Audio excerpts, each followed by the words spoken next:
My daughter asked me an interesting question recently. I was eating the crust from her mellow mushroom leftovers, which is a really solid option as far as pizza crusts go. And she said, Daddy, how long would you eat that crust for dinner every night to keep someone from taking me away? And without hesitation, I was like, well, I guess I'd just eat it forever. I'd eat it every night for the rest of my life, which I'm assuming it was the right answer. But it was an honest answer. Because at no point ever is eating the same food every night worse than not having my daughter around. And it's all a matter of perspective and commitment and priorities.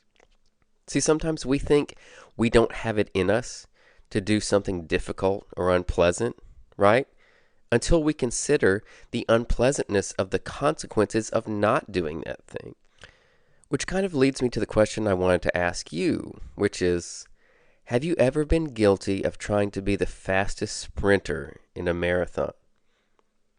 Have you ever been guilty of trying to be the fastest sprinter in a marathon?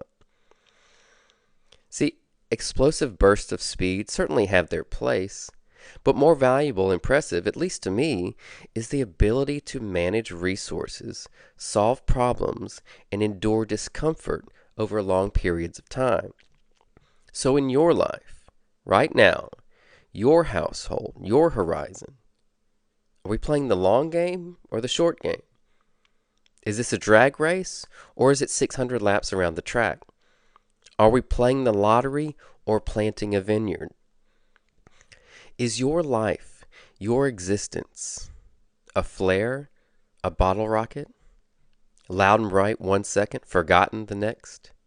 Or do you have the humility to see yourself as a link in the chain? A link in the chain between the generation that spawned you and the generation you are currently raising. Notice I'm not answering any of these questions. They're not mine to answer. That's your job. I'd like to read you, this is Hebrews 12:2 from the NIV. Fixing our eyes on Jesus, the pioneer and perfecter of faith. For the joy set before him, he endured the cross, scorning its shame, and sat down at the right hand of the throne of God. For the joy set before him. And Paul says in 2 Corinthians that Yahweh was in Christ, reconciling the world to himself, like a father drawing his children to his chest. So, for the joy set before him, he endured the cross. For the joy set before him, he came here. He did life with us for the joy set before him. He spent 30 years in preparation. He preached the kingdom because it was worth it. He sweat blood because it was worth it. He allowed himself to be arrested, tortured, and mocked because it was worth it. He ascended not to heaven, but to the cross because it was worth it, for the joy set before him. Not only did he suffer with us, he suffered as us. And have you ever considered that crucifixion was not even a Hebrew practice? Yeshua wasn't even killed in a manner consistent with his own religious tradition. Everything was stripped from him. His clothing, his dignity, even his identity as a Jew. He wasn't even paid the respect of being killed as a Jew. He was killed as a Roman, as an oppressor, as an enemy of his own people. Furthermore, he was executed in a way that a slave would have been executed. This was all part of his process. I have a friend, a very new friend, who I kind of bounce things off of occasionally. And he paid me a very high compliment recently. Now, he didn't say, Ryan, you're so smart. He didn't say, Ryan, you're so talented. He didn't say, Ryan, you're such a good writer or podcaster. He said, Ryan, you're going to help a lot of people. And that has been the dangling carrot hanging in front of my face for the past couple of weeks, but in the absolute best possible way. Because that's the joy set before me. To march into Pharaoh's palace, metaphorically, like Moses, the palace of religion, the palace of the orphan spirit, the palace of the slavery mindset, whatever you want to call it, and say, let my people go. And we're supposed to be like Jesus, yes? And what did Jesus do? He embraced his true identity as a beloved son.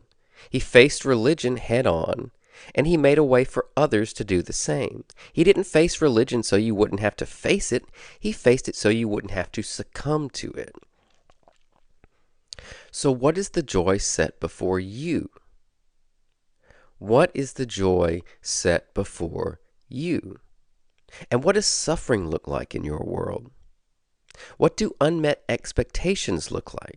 Remember, many in Israel wanted a political king to lead them out from under Roman oppression. And Christ never claimed to be a political king. What does sweating blood look like? What does betrayal look like? What does death and burial look like in your world? Embrace it. Embrace it as part of your process, because you are worth it. His word in you is worth it. His legacy in you is worth it. The people you're going to help, the children you're raising or are going to raise, they're all worth it. And again, it's not a sprint, it's a marathon. And we are not successful by crossing the finish line. We are successful when we pass the baton to someone who will carry it further than we ever possibly could have. Even if we have to eat pizza crust every night for the rest of our lives. I'm Ryan Coleman. Thank you for listening, and I'll talk to you soon.